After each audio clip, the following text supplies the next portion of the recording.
everybody. Sean and Kelly here, Price Group of Samson Properties. And what are we doing today? Today we're doing a case study. Love case studies. We're going to show you a case study of a buyer that lost close to $100,000. Okay, so this is going to be a case study. Yes. This is an actual client we worked with a couple of years ago, and we're still working with them. The reason we're using this case study is because it is a beautiful picture of so many other people's situations, starting kind of at this point and currently, right? So if you're watching this and you recognize, you're like, hey, I think they're talking about us. We are, with love. And you're not alone, right? It's psychology and how a lot of people get stuck and why we get stuck. We're looking at it 2020. Yeah, hindsight's 2020. So many people are doing this. Yeah. We've done it before. It's like there's no shame, but there is something to learn from it. And hopefully, if you are watching, you're also going to appreciate what we're going to say about this. And hopefully this will guide future clients or future buyers in this current market who face a similar situation, help them move forward and see what the future can hold. Just to help you make a decision, right? Because also not making a decision is making a decision. So let's just go in there and let's see what we're looking at here. Okay. So all right. You explain it, please. All right, here we go. So this property, the subject property is 10900 Scott Drive. The address does not matter on this, but what matters is the details of the property. So this was June 17th, 2022 was the settlement date on this property, which means it probably went under contract around May 15th to May 17th of 2022. The important thing about 2022 was interest rates started going up in March of 2022. Right. So this was right when the rates were starting to decline. Everybody was kind of freaking out a little bit. That's why this property sat and it was on the market for 22 days. And you can see a similar property here that actually closed prior to this one. This one closed May 27th. So that means it probably went under contract in April. And that one went under contract in 3 days. So you can see that in that time frame, people were getting very nervous. And so and something interesting to point out there, right, is we don't get to know what a property that's under contract for, we don't get to know what that under contract price is until it's gone to settlement. So all we can see is the sales price was $749. So an important part of what Kelly just brought up is this property that we're looking at, we knew that the asking price was $749. We knew that the property had gone under contract in 3 days. We knew the property was 1452 square feet, which is a little bit smaller than the subject property, but it was a great comp. And it was 10 years newer. 10 years newer. And we knew what it looked like, right? Based on the pictures. That's all we knew. Yeah, so we knew that this was a reasonable ask for the seller to ask. The buyers didn't want to go that high. They put an offer in at a significantly lower price. And one of the important things is the buyer psychology, what they were thinking, right? So they had just come from the very, very low interest rates. They had been shopping, had been maybe putting in offers, maybe not, but not really putting in the offers that would win anything in that market. It was crazy. Remember, everybody was waiving everything. Now they're very nervous because they're saying, oh my gosh, the interest rates are going up. We're gonna wait for them to come back down. I'm scared. I don't know what I'm gonna do. It was a really, really tough time. And if you were in the market at that point, you still remember it. Sellers were freaking out a little bit too. Then they weren't giving discounts, but they were offering buying points and different things like that. For a minute. For a very brief minute, Okay, so this property ended up settling at the asking price, which I think that turmoil is probably why it went for $699 versus closer to $750. Right. But $699.9. Okay, so here's the first thing to notice. When this property settled, it became a baseline for future properties. Now, this property up here also settled, so it was another baseline. So we had a $699 and a $765. Okay, so those are the baselines for these properties. And then all the properties going forward, we're using those as their comps. Yeah, because see, those were both in 2022. That's So then a good point. Here we go, we're in 2024, and you can see that these two properties are significantly smaller, almost, quarter of 25 to more percent smaller, and they're going for much higher in the price point. Right, because these other two properties established the new value, right? Yep. The new price point of these homes. Yep. So now we're going to look into the details of what did this actually cost? Like in a situation, what are buyers losing by waiting at this point? Yeah, that's very important. So in this one, for example, a minimum of $32,000 in equity, as high as $80,000 in equity, and these are smaller properties, so this could even go for higher than that now. There is a property that's on the market now for $825,000. If that closes close to that $825,000, that's $125,000 in lost equity. Yeah, this one, if they staged it right and did the things, I would probably just I'm not real sure. I'd have to look at it deeper, but I would say certainly $795,000 to $8,000. Yeah, I would say easily. And that's just being really, really conservative. Yeah. So we're going to use conservative numbers in our lost opportunity cost. So equity means if they bought it in June of 2022 when they had the opportunity to get it for that list price of $699.9, and then now if they wanted to sell it for whatever reason, how much would it be listing for?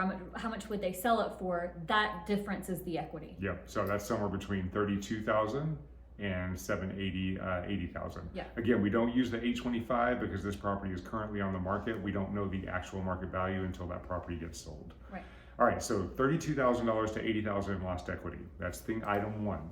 Item 2, assuming they put 20% down on this property, and assuming 3% closing costs. In Virginia, typically it runs closer to 2%, but we like to be conservative when we're running scenarios like this. So 23% cost to buy the property would be $160,999. So that's their money out of pocket, Yeah, right? so money What they out of would have pocket. to shell out by settlement to get into this house. That's exactly to right. buy it. That's right. And that includes inspections. That includes anything else that they would have had in there. Yeah. So basically, if they had put $160,000, let's say $161,000, to round that up, and they had gotten $32,000 in equity, that would have been a 19% return on their the cash on cash return on their investment. Yeah. In the markets, you're not getting 19% on an investment. If it had gone up 80,000, which is what Kelly and I are thinking, I really think it would. Yeah. That's a 49.6 return on that cash investment. Now, that's not saying that this property appreciated 49.6%. The property appreciated, it could have been as high as 10%, so 5% per year. Yeah. But we're saying the cash they put into it, which is the investment, right? And sure, they're still paying their mortgage payments, but that's kind of balanced out because not living there, they're paying for their payment somewhere else. And in this case, they're renting, right? So we're let's going go to that scenario. And another thing to point out just real quick is the beautiful thing about real estate and why it's such a great investment is because when you're capturing this equity, you're capturing the appreciation and equity on the entire value of the house, even though you didn't put all that money in. To get $30,000 in a 5% investment, you'd have to put a lot more money. I was about to go $150,000, I think. No, I was busy winking million. at Bastion, so they're probably going to be like, "What is she winking at?" Yeah. So if you're trying to get a $32,000 return on cash or a cash investment, then it takes a lot more than $160,000 to do that. Anyway, real estate's where to invest. Whoop, That's whoop. right. Okay. Okay. All right. Going into, let's say, a situation where this person was renting versus buying, which is happening all the time. They're like, "I'm just going to rent. It's not cheaper to time rent. for me to get in the market, right? I'm just going to rent." Yeah, because rents are typically a little bit under what the mortgage payment is. Right. But rents are at 100% interest. Everybody's concerned about interest rates, but you're paying 100%. What are you getting out of that other than a place to sleep? That's right. You're paying somebody else's mortgage, somebody else's You taxes. may not even be able to paint your stuff the color you want to. Which would really... You may not even be able to change your floors. We're talking numbers, not design. Sorry. All right. So if these renters were paying $2,500 per month... And if you did, they're getting all the benefits. That's right. They may want to keep it and then sell it for more. Yeah. Okay, I'm sorry. Okay. They're paying $2,500 per month. This is just theoretical. This has been a 20-month process. So that's another $50,000 that has been spent. Okay. So basically in lost income from not purchasing this property, somewhere between $82,000 and $130,000 has been lost. All right. So at this point, I would have much rather been like, wah, I'm so sorry. I wish I had $160,999 left. And I said it like so many times that you'd be like, fine, Kel, let's just sell it. here, are you happy? Now we made $130,000. And I'd be like, yay, Yeah, now our 160 that was a great idea. Our 160 just turned into 290. It's like, that's good. And then I'd be like, can we do it again? And he'd say, are you going to whine about it? And I'd be like, maybe if I'm in a bad mood, but otherwise, no. This is how conversations go. Anyway, okay. So this is the lost process. That's my leg. Your leg's making a weird noise. And another thing to consider too is that because property values are going up, landlords are having to raise rents. Property taxes are also going up, so landlords are raising rents. So rents are continuing to increase. Whereas once you lock in a mortgage, assuming you don't refinance for a lower rate, your principal and interest is not going to change. So you control your expenses by purchasing as well. Yeah. Okay, so that's so. The thing about this is now the buyer says to themselves, you know what? Okay, so there's a saying. The saying is the best time No to... excuse is a good excuse for Yes. messing up. Yes. There's a good one. And another saying is the best time to be in real estate is yesterday and the next best time is today. People talk to us right now and they're saying, God, I wish I would have bought back in 2020. I wish I would have bought in 2022. And this is the reason why. We've said this many times ourselves. Yeah.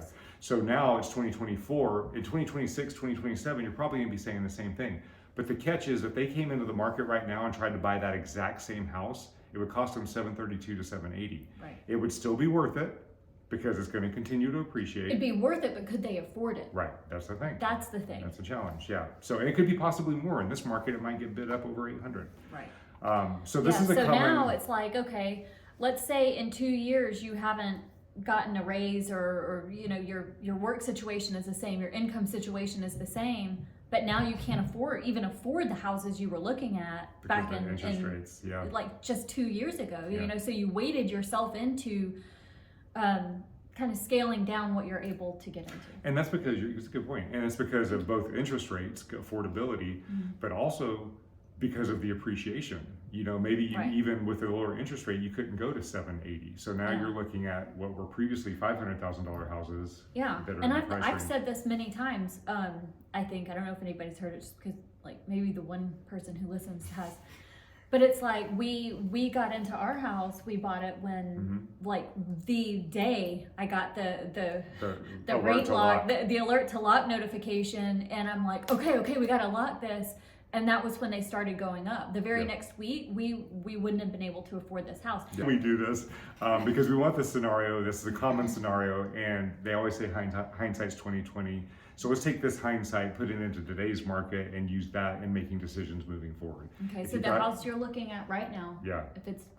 if you like it, if you want it, do what you got to do to get it. And as long as you hold on to a property, let's say things do change, even if they change, let's say in 2 years, come down a little bit. In any 5-year to 10-year period, properties on average will appreciate 5% per year. Yeah. So you're not going to lose money if it dips a little bit. The only way you lose money is if you sell when it dipped. And we don't see any mechanics for it to dip anytime soon. No, it's not gonna. I don't see that happening, Nope. especially here.